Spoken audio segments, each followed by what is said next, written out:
Hey there, career seekers. Welcome to Find Your Passion Career. I'm here to help you find a career you like, and dare I say, possibly even love. I'm your host, Amanda Nachman. I'm the founder and CEO of College Magazine. After working with thousands of college students, I've noticed that when it comes to career, there's a lot to demystify. Let's get started.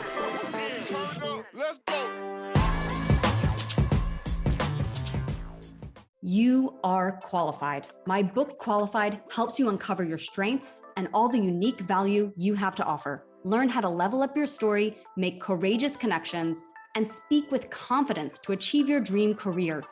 Get your copy and join the Qualified Challenge at amandanachman.com. Hi, everyone. Welcome to Find Your Passion Career podcast. Today, I have with me Sam DeMase. She's the founder of Power Mood. Sam is a career confidence coach and self-advocacy expert. She helps you land the job and make more money. Together, we destroy the patriarchy. You get what you're worth.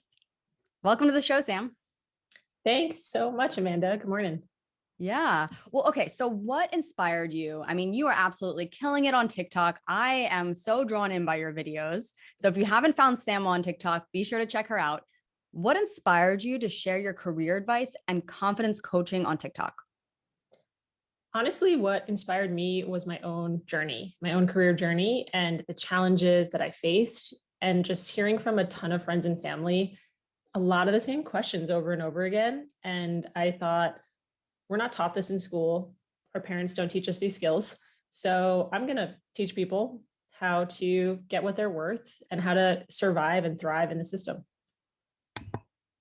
What's the biggest challenge you see people struggling with when it comes to career confidence? There's a lot of different things. I think the main theme around everything is people are afraid to own their accomplishments and afraid to really own what they're worth and celebrate that. And that's where I think the self-advocacy piece comes in, which is the foundation for all of my work and everything I teach. So that is the piece that I really want to deliver to people. When a lot of my students at College Magazine graduate, I often say that I hear them singing this tune, like, I don't have enough experience, I should have double majored, I'm not qualified. And I call it the blank slate blues. And it's almost that they are not intentionally underselling themselves, but they don't even realize all the value that they have to offer. Yeah, that is 1,000% true. I see that all the time. People downplay it just out of necessity, out of what they think is the right thing they should be doing. But there's so much in there. There's a story in there. I think it's just about pulling out what that story is and saying, you weren't just a server. You weren't just this, like, you did so much more than that. It's about highlighting the skills and the achievements that you had there. And I'm able to help people see that. Yeah, I love that because, I think about my, summer jobs as a camp counselor, and that could have just been seen as something that was a fun summer. Actually, being in charge of all these teenage girls in a cabin, probably one of the hardest jobs I've ever had. Well, how do you help someone who is a server or who did have what may seem like a fun summer job, but maybe not something so serious? How do you help them see that it was more? I like to link it to their interest or to whatever types of jobs they're applying for, and like find those meaningful connections and meaningful links, because they're always there. I think you just have to spark people to identify them. So I think it's all about like, okay, cool, you're going into education and you were a camp counselor or a server. People skills are invaluable. And there's just ways to frame those that just level you up in the way that you present your resume and the way that you tell your story to recruiters and hiring managers, that you can link it to tell a really powerful story. And I think once you unlock that for people, that idea, it's like a light bulb moment. So that is something that I find really fun. Mm-hmm. Instead of thinking about that full summer experience of serving, right? Try to think back to that individual moment where you worked with someone that was, a challenge moment, or someone, was having a bad day and maybe you brighten their spirits, or just those unique, like those specific interactions. I find that it's helpful to go back to those stories to find the moments where your strength shined. Yes, that is totally true. And I have that experience because my background is definitely in hospitality, and I've been a server, I've been like a barista, a chocolatier, you name it, I've done it. So I think those experiences and those specific challenges with dealing with difficult guests, difficult management, like that really built a foundation of skills for me that led me into my career to what it is now. I feel like I'm probably not the only one listening here that's like, okay, I want to hear this chocolatier story. So tell me about, okay, so let's say you're like Sam, you were a chocolatier, right? How do you tell a story that shows, how those skills were transferable? Because it really is, it's easier said than done. So you've probably done this already. How do you tell that story about that moment where you were able to show how your strength shined as a chocolatier? I think if I was in an interview, I would talk about a specific instance where I turned something around. So if I had a guest, and these are true stories, had a guest that was a celebrity who needed special care, and we took care of her. And we said, you know what? We have a private room. We're going to pop you in here. What are you interested in? Give me a quick idea.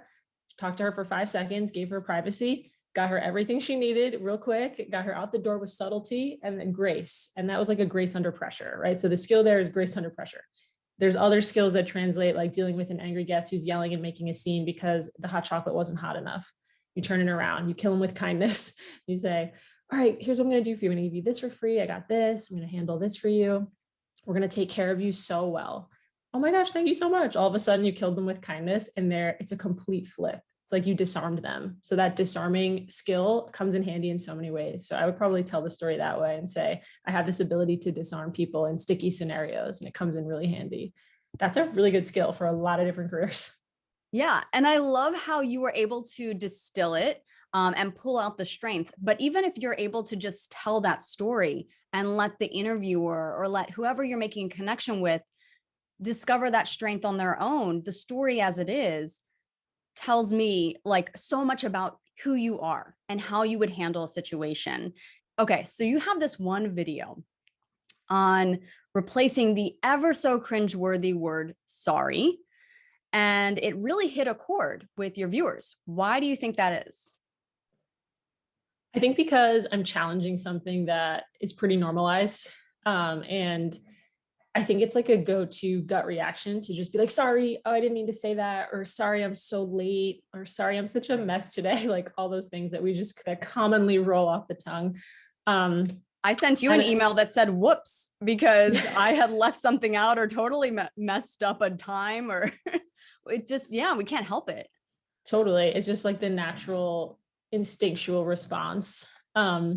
And I think it resonated with a lot of women. I think it resonated with people in general, but I think a lot of women as well, because I think we do tend to, in the corporate setting, find ourselves apologizing in scenarios where we don't necessarily need to. So I'm not for, just never saying sorry, because I think there are situations where a sorry is warranted. However, I do think we want to use it effectively. And I think that's where it kind of hit a chord with people of, maybe I'm overusing this word. Maybe I'm apologizing for things that I shouldn't be apologizing for, that I can just reframe to a thank you. Like, hey, sorry, I'm late. You can say, sorry, I'm late. You can also throw in a, thank you so much for waiting. I really appreciate you. And that just takes it to a different place. Or instead of like, sorry, I'm such a burden today and I have all of these questions. Thank you for answering my questions. You really helped me get this project to the next level. It's like a reframing. So you're still able to get your point across, but you don't necessarily need sorry in there if it's not adding any value to your dialogue. And I love that you flipped it with gratitude.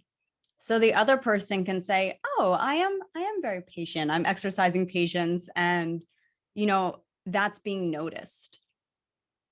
Cool. I like Totally. that. I'm going to have to practice that first one. So being fashionably late is part of my I would say not in my career side of my life, but in my, social life. That's when I could practice instead of the sorry, or thinking of all the different excuses. All right. Well, so tell me, a message that I'm talking about a lot on this podcast is, what does it mean to be qualified? And it's a message I explore in my book, Qualified. And so I think that we often don't share those moments where we didn't feel qualified.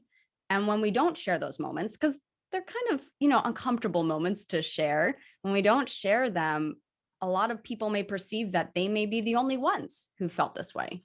And I want to normalize that. I want listeners to know that we've all felt this way. So can you share a time that you've felt unqualified? Yes, honestly, many times. And I think we've all felt this way. So I love what you're saying about just normalizing this.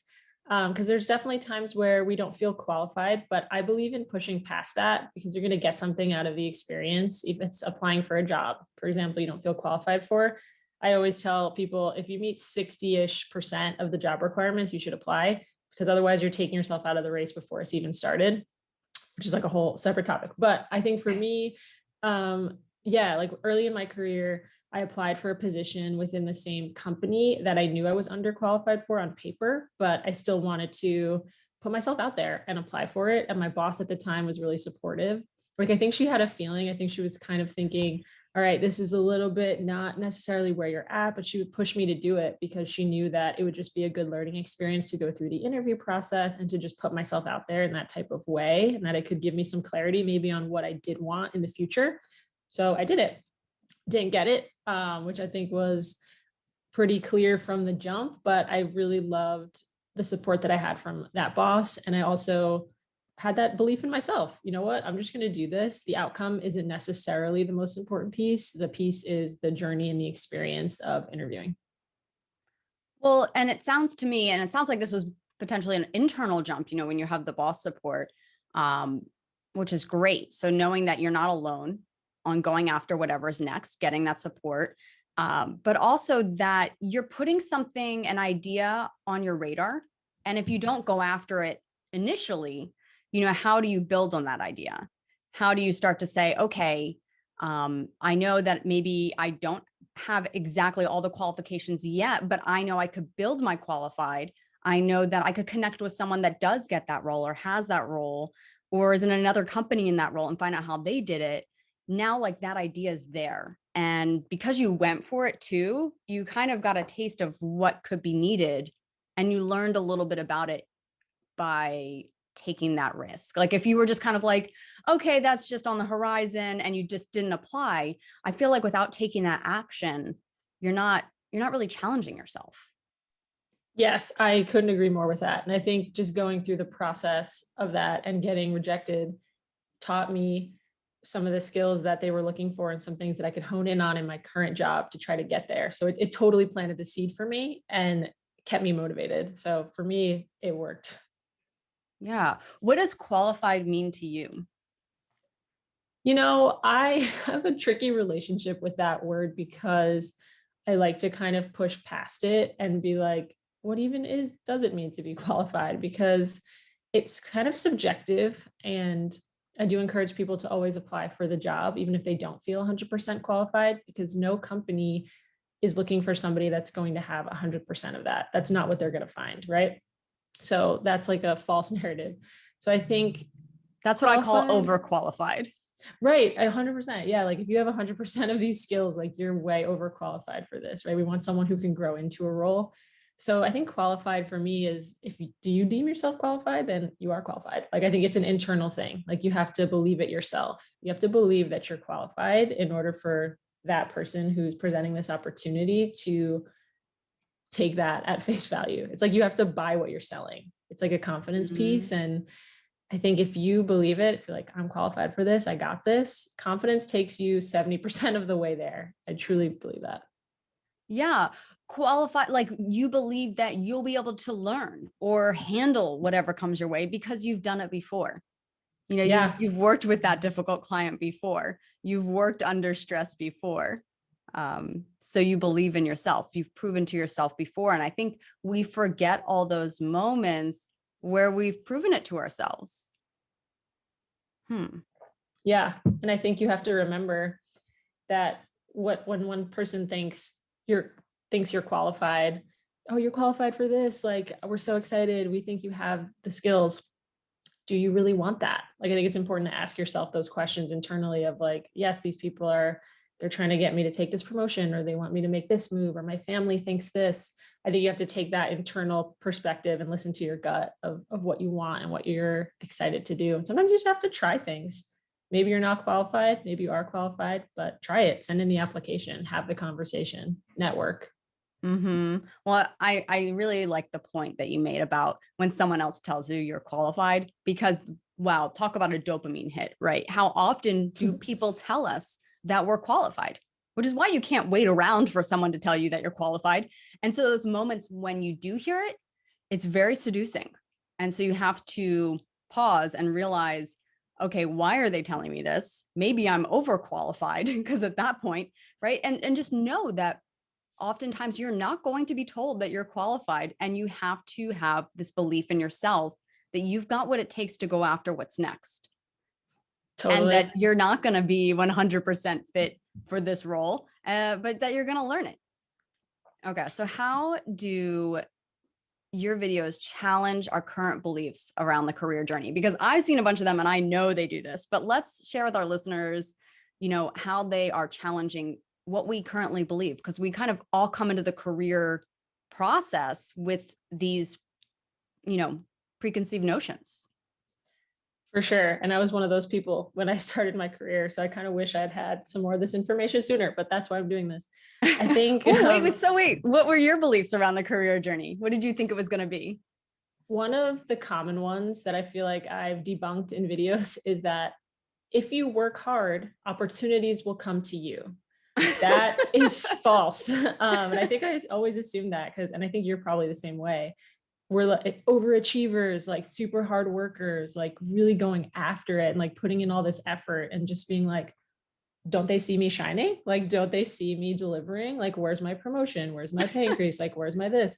That was my thought process in the beginning, which very much shifted to, no, that's not how it works. You have to loudly shout your accomplishments to the rooftops. You have to advocate for yourself. You have to tell your boss when you're ready to be promoted. You have to share that story with them and say, hey, I'm ready for my promotion. Here's my job description. Here's how I'm nailing it. Here's my metrics. Here's what I've delivered to the company. I'm ready. What's my timeline? Like, that was a game changer for me. So I'm always excited to share content about things like that, especially for women, because that's been my experience in my career, that I saw men around me getting promoted for their potential. And then me as a woman had to really advocate and like tell my story loudly to get that same recognition and to get that promotion. But once I figured that out, I was like, ooh, level unlocked. Like, I've unlocked something here. I've unlocked a skill that I need to share with every woman and person I know. So that for me is like one of the main things that prompted me to start Power Mood and to tell that story loudly. Yeah. I love level unlocked, right? So, you're in your own video game here, and until you realize exactly what Sam is saying here, you can't unlock that next level. But once you do, and it's going to be scary, you're uncharted territory, right?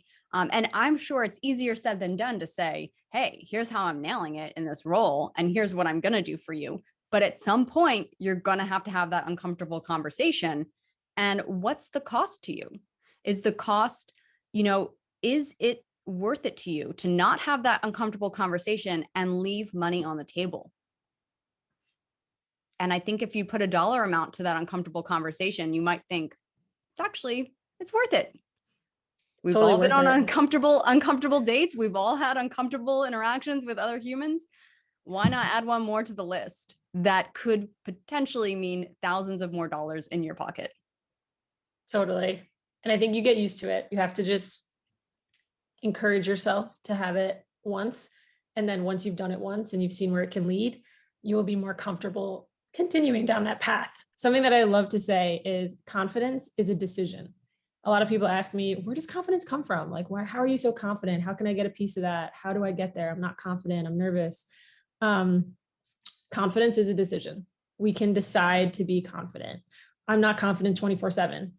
A lot of my life experiences have built upon my confidence, and engaging in these tough scenarios and having difficult conversations has helped me, but it's a choice and I choose confidence. So when you're going into that salary negotiation conversation, or you're going into that promotion conversation with your leader, you need to choose confidence, even if it's not necessarily what you're feeling, or you feel like you're not ready, or I'm not confident. You can choose it, and then it'll start becoming a habit and a pattern. Yeah, I love this. I'm going to choose confidence on those days. I mean, you have to. when you're interacting with others, when you show up to work, if you don't choose confidence, you're really doing yourself a disservice. And don't expect it to just come your way. You're right. You have to make that decision. Okay. Tell me about the object you brought and how it reflects your passion. Yes. Okay. So the object that I brought is this mug, Oh, okay.